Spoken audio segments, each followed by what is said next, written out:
What's up, everyone, and welcome to the Real Ones Canes podcast. He's Cam Underwood. He's managing editor of State of the U. Go check it out, stateoftheu.com. Follow Cam on the social media, on the Twitter, on the X, at Underwood Sports. You can follow me at Miami Radio Beast. I'm Brian the Beast London, in case you can't see my rosy face. Please follow and subscribe and share and like and tell all your friends about the Real Ones Canes podcast. Please follow and subscribe on the audio version wherever you get your podcasts, or on YouTube. We'd appreciate it if you go like all the YouTube pages wherever you're seeing this. That would be very nice of you. We appreciate it. Cam, we are still, even though we are almost a week removed from, or less than a week, removed from Miami beating Notre Dame in a clash of two top 10 teams, there is still plenty to discuss from that game because it was such a big game. And the first question I'm going to ask you is, how do you feel about being ranked fifth in the nation after this weekend? Because it scares the crap out of me. When they ranked Miami 10th leading into the year, this was very much in the realm of possibilities. You had four ranked teams ahead of us lose, including Notre Dame, who we beat head-to-head. And some of them lost pretty badly. Alabama, Texas's defense looked great. Their quarterback, Steve Johnson from Missoula, Montana, he looked like the three-star quarterback. Oh, right. No, he has a famous last name, so everybody thought he was the number one recruit overall in America, which I was screaming that he was not. In Arch Manning, in case you didn't catch my joke, everyone. We got what some people might have missed it. But yeah, being ranked fifth is fine. I think that's reasonable for a team that was ranked 10th. And, I mean, honestly, was 2 plays away from boat racing, Notre Dame. Like, that there's a third down conversion. So after Miami went up 21-7, got Notre Dame to go 3 and out, had a third down conversion attempt on their subsequent drive, did not convert, and then punted. So that's 1 play. And then not getting Notre Dame off the field 3 and out again in the next subsequent drive. If you get them off the field again, and if you stay on the field and score there, which was what we had been doing on the previous drives, that was this close to a boat racing. So, I mean, credit to Notre Dame. They are a good team. They fought very hard. It just shows the margins are very thin because literally, to my eye, 2 plays away from this having been a blowout. So with all of that being said, being ranked 5th, there's no reason why we shouldn't be. So my contention is that it's not that we shouldn't be ranked 5th. Okay. Like that's where I thought we would be ranked. Although part of me believed it's, everyone hates Miami. They'll put us 6 just so we're not in the top 5. But yeah, I thought that was an option. Yeah. Yeah. But it scares me to be ranked 5th because there's not much room to go up. And there's only a lot of room to go down from there. Because you're scared of cat.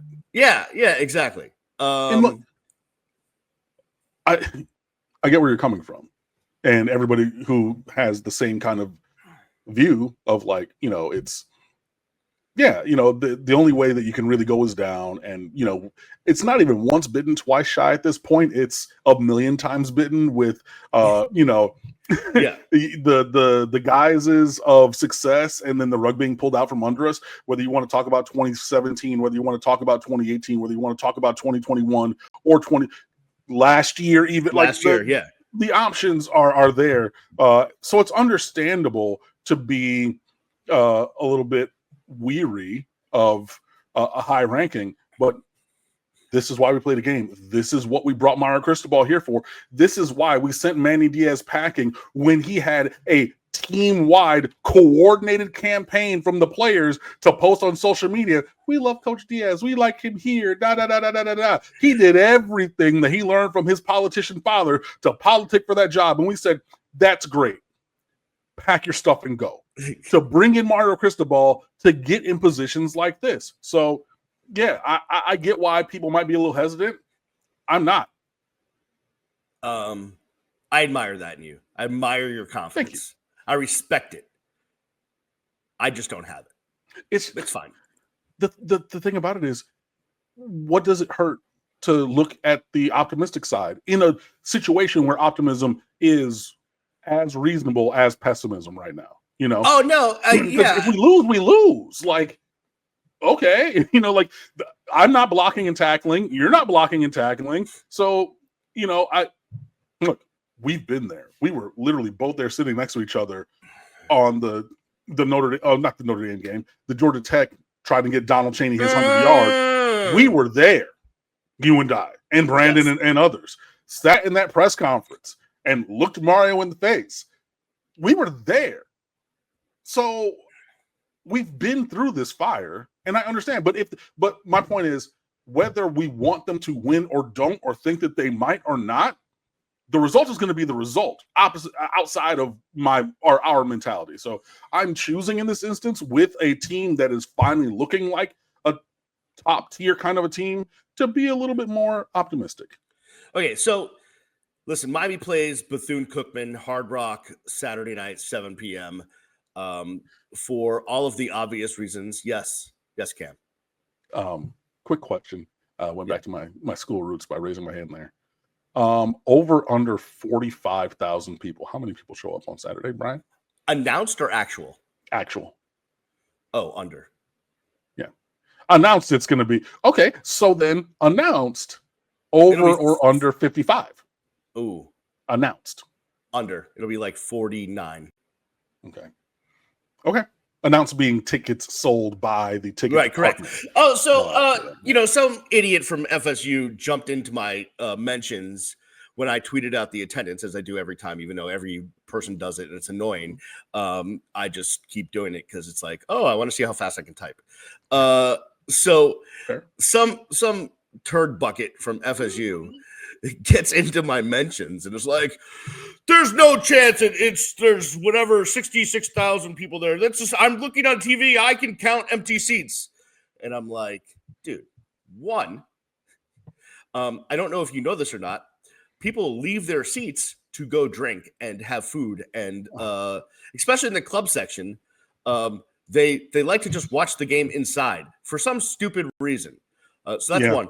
And two, it is tickets sold. When they announce the attendance, it's tickets sold. It doesn't mean they actually told you how many people were in seats.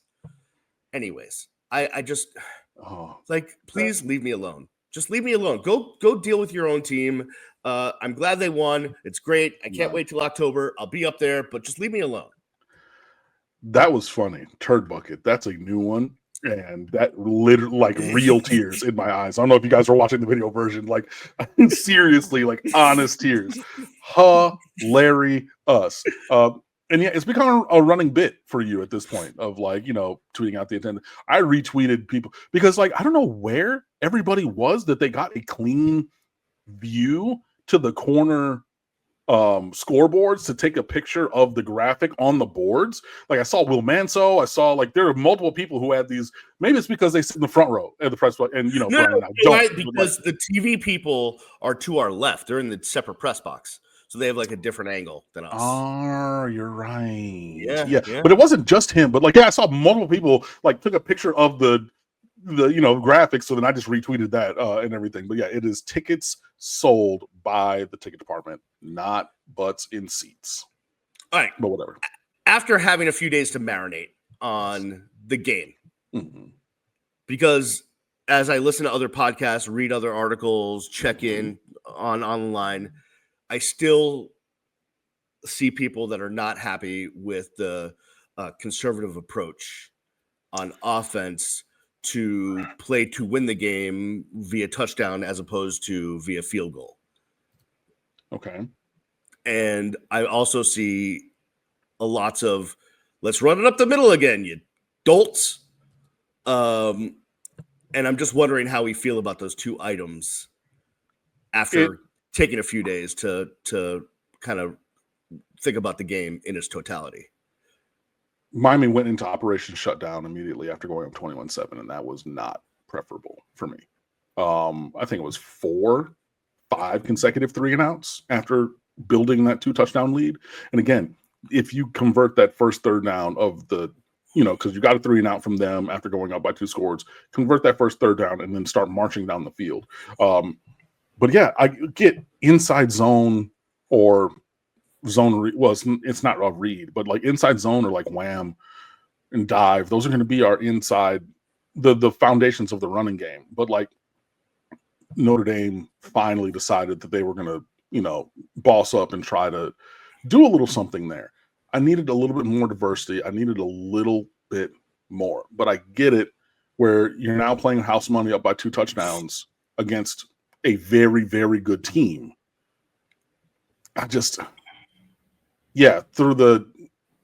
Basically until the last scoring drive, after we scored that touchdown halfway through the third quarter, at the end of the first possession of the third quarter, by the way. Right, yes. From there until the final drive of the game, it was looking real bad. It was looking real bad. I tweeted it that it would have been an all-timer to lose that game. Manny Navarro tweeted something along those same lines. It did not engender any kind of optimism from me or most people watching the failings of the offense and just the conservatism for 17 minutes of football, and then you just say, okay, cool, we're tied now, Carson, go win us the game. And I get, so like that's one thing. At the end of the game, Shannon Dawson was very clear and gave a very long answer about running the ball to make Notre Dame use all their timeouts, to put them behind the 8 ball, to let the pass rush get off on the final defensive drive. There was also a defensive injury timeout that was not applied to Notre Dame right after second down. Right. So there should have been, they should have not had a third timeout at that point. Well, it was actually previously, sorry. So first down timeout, second down timeout, there was a previous play. I think it was the previous third down conversion, that one where they kind of rugby scrummed up the middle. There was an injury timeout there that was not applied to Notre Dame.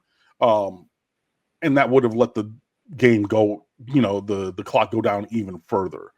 So that's its own issue. I don't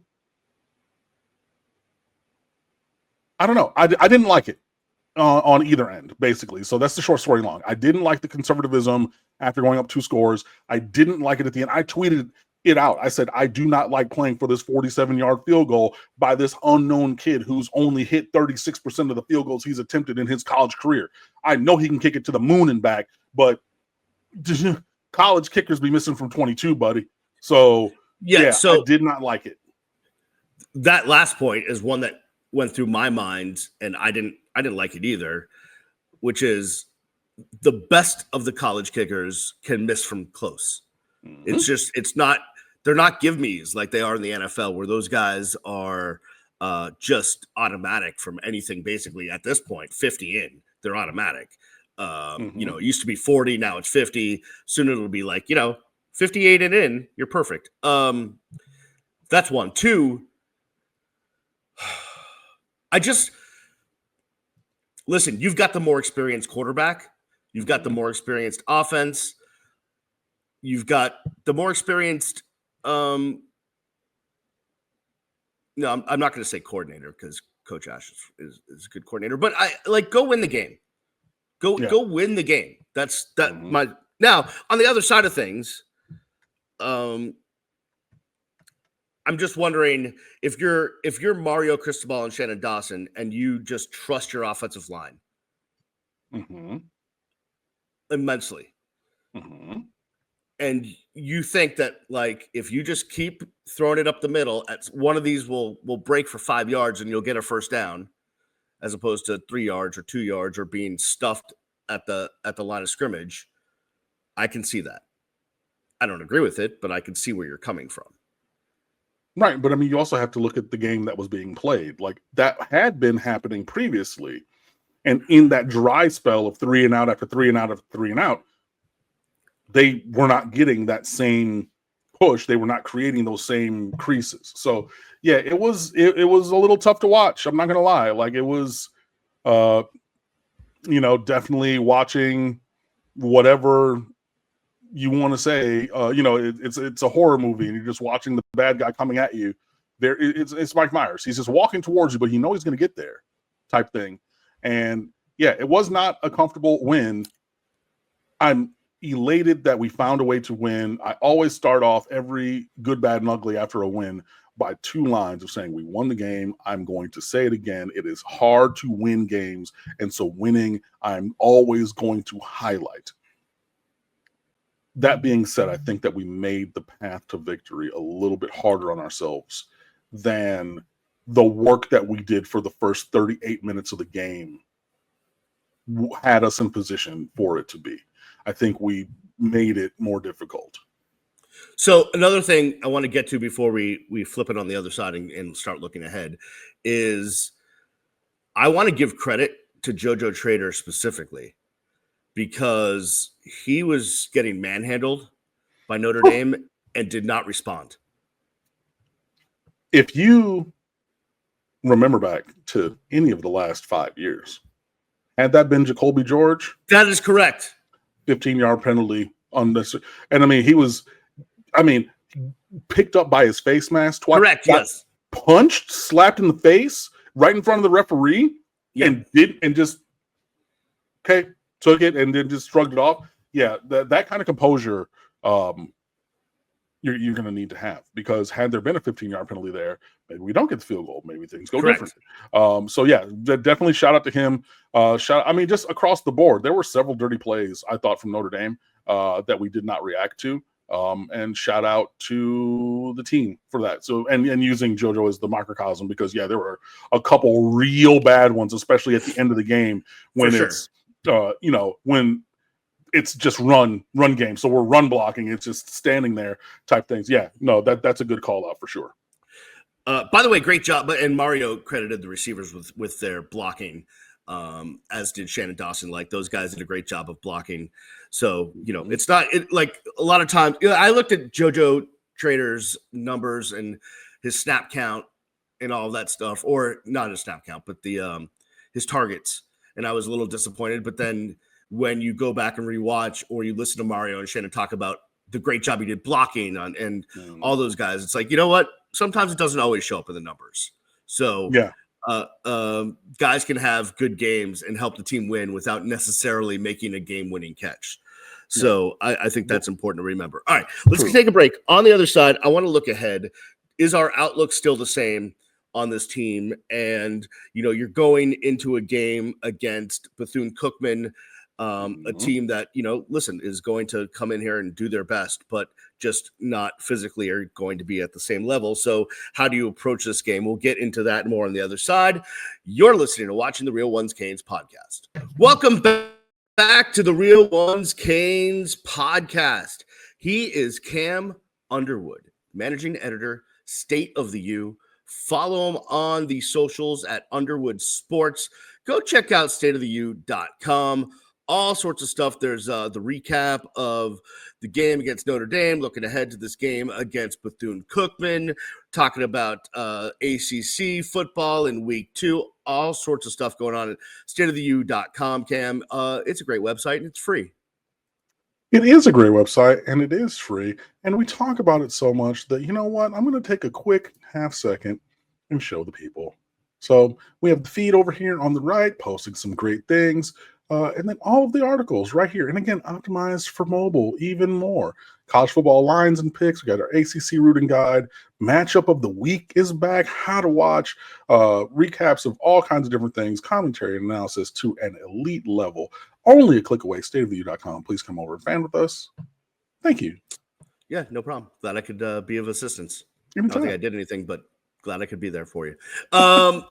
Let's talk about this. So moving ahead, we talked about this a little bit after the game, but anything that the Notre Dame win did for you in thinking about this team in totality moving forward for the season?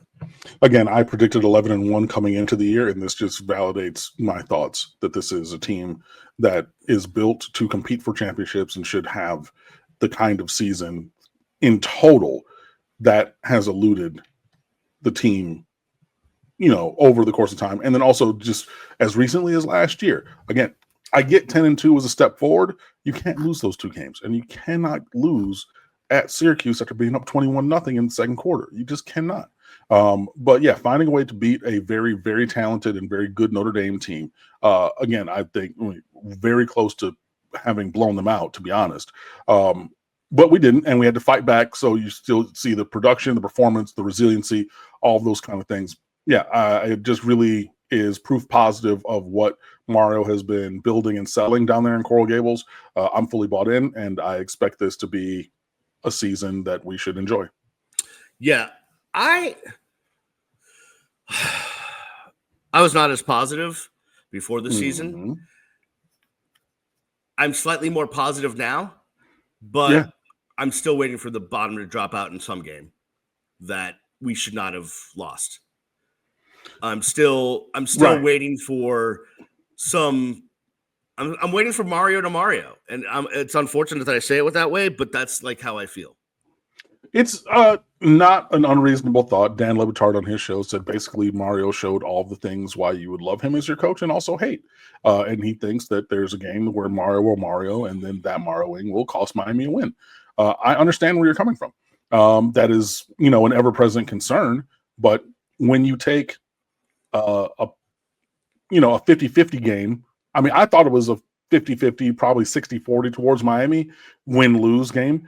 A lot of people said that this is a 90-10 Notre Dame win scenario type of a thing. But you take that and you win that game, you cannot help but look at the outlook of the season in a more positive way.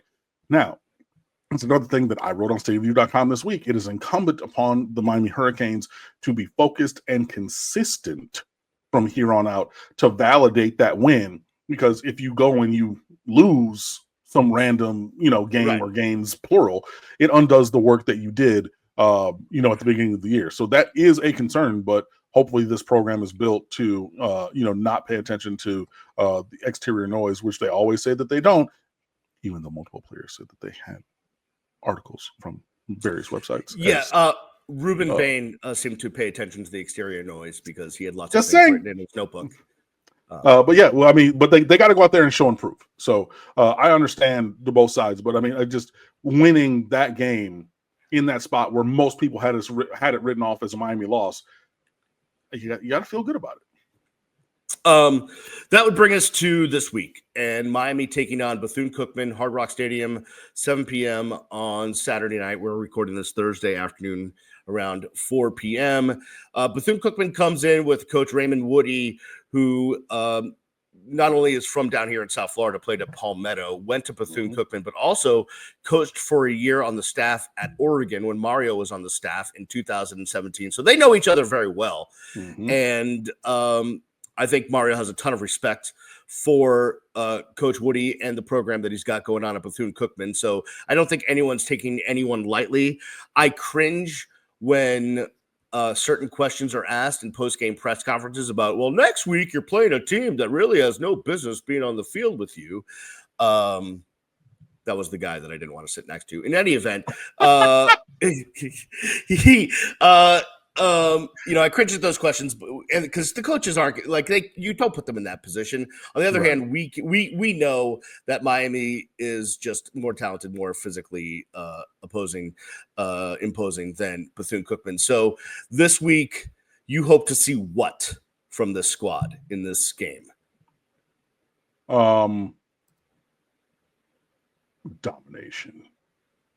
I just really think that I want to see effort. I want to see focus. I want to see the same kind of team that we saw against Notre Dame show up again, regardless of the fact that they're playing Berthune Cookaman. You know what I mean? Like, don't mess around. This is the thing. It's in the article I wrote. Go stateoftheu.com. Please read it. But you can't continue to hit the level of your opponent because clearly you're going to play down to the level of an inferior opponent this week if you're doing that. This is what I mean, and is another definition of the standard being the standard. If the standard is how we played last Sunday, that's the level, that's the floor. That's what I mean of the standard being the standard. I want to see that on Saturday. So, and look, as I scroll through the Bethune Cookman roster, get off my screen, thank you.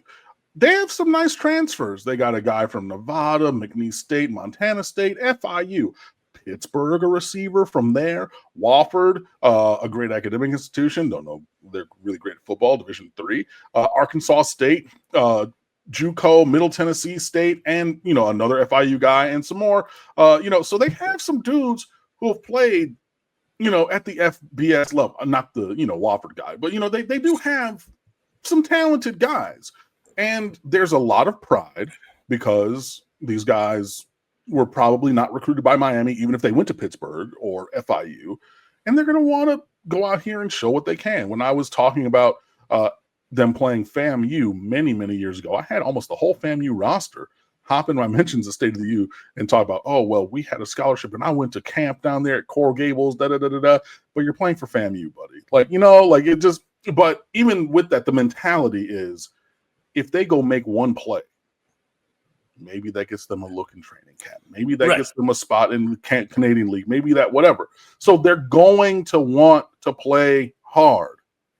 So we have to look at ourselves, be prepared, go out, play hard, and make and earn the victory that we think should be, 4, 5, 6 touchdowns.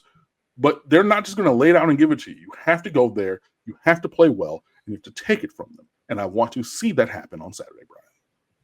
Yeah, I agree with you on that. I'd like to see listen, there weren't too many penalties, or at least there weren't too many penalties that I thought should have been called. There was a couple on Sunday, but let's have a mistake-free game. Let's not turn the ball over. And you said domination, and I agree with that. But I also want to see, this is a great game where you can get some guys that you may end up redshirting, some experience. Mm-hmm. So let's get those guys in the game. How does that happen? By dominating.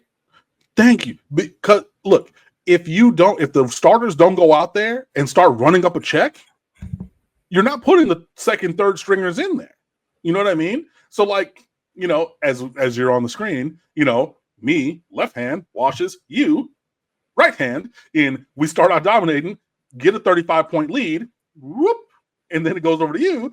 What you just said is say, cool, let's go down the depth chart. Let's get additional guys in there. It has to work together, but without getting the scoreboard looking the way it needs to look, we don't get to that other point.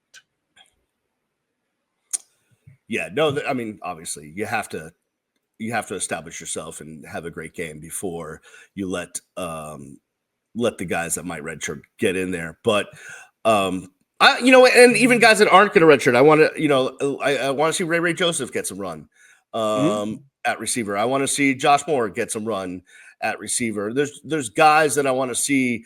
I'd love to see a backup quarterback situation. We know Emory's number 2, but what about the 2 younger guys, right? Luke and Judge. So what about those guys? I'd love to see that happen.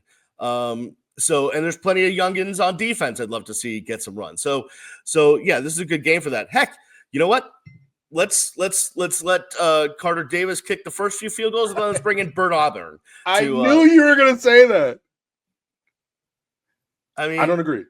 Well, yeah, but in that case, sure, fine. I get it. I'm of the mind you need all the reps you can get for Carter Davis because he hasn't had many and many successful ones. But yeah, we can even go to the backup kicker and punter if things go how they should. Right. But yeah, this is going to be a well-coached team. I don't think that we're really going to run it up if we get the opportunity because of the camaraderie between Cristobal and Woody. So I think this might be in the 45-7 range more than 73-3. But yeah, I'm hopeful that we see crisp, clean performance from them. Another game with no turnovers. We won the turnover battle by 2 against Notre Dame. That's great. And also, as well, in addition, no injuries, please. Oh, yeah. Why'd you even say that? And by the way, Jordan Lyles is going to be fine, evidently. So that is a good thing. By the way, Bethune just lost to FIU 42-9. I would like to win by a better margin than 42-9, if that's what FIU did. So, I'm with it. Yeah, but again, it's incumbent upon the team to go out there and earn that kind of a victory. So make it happen. I agree. All right, one last thing before we get out of here. So, what do I make of Florida State? What do you make of Florida State, Brian? Well, I hate to give them credit. I do give them credit, but also I don't think things are going really well in Alabama. Like Tuscaloosa, don't think things are happy there right now. That guy's lost 4 games that he's been a major favorite in. There are a couple of with numbers things with Kalen DeBoer. He's lost 4 games, in his tenure there already through 14 games as 2 touchdown favorite or more, including the opener. Lost outright. Lost outright. Not even didn't cover. Lost outright. Right. Yes. He has lost 4 non-conference games in his first 13 total games. It took Nick Saban it took Nick Saban forever, basically, to lose 4 games to unranked opponents. And also the one that I find most interesting: Alabama is 5-5 in their last 10 games. Yeah. They've got yowzers. So in terms of Florida State, they played hard. They took advantage of the situation. Malzahn, their offensive coordinator, basically is employed at the FBS level because he beat Alabama when he was at Auburn. Like that was his claim to fame. He beat them multiple times, and they run a similar system on defense, and he did the same things that he's always done. And you look at those games, you're like, why is Auburn in this game? They are so overmatched. Big brain Gus didn't figure out how to slay that dragon. I'll be interested to see what happens with them moving forward. I still don't really think that Castellanos is that good. He's fast, and he hit a couple nice throws. He threw a little bit better than I thought. But like the wheel route out of the backfield when the game was like a 1 touchdown game, that was a Gus Malzahn special.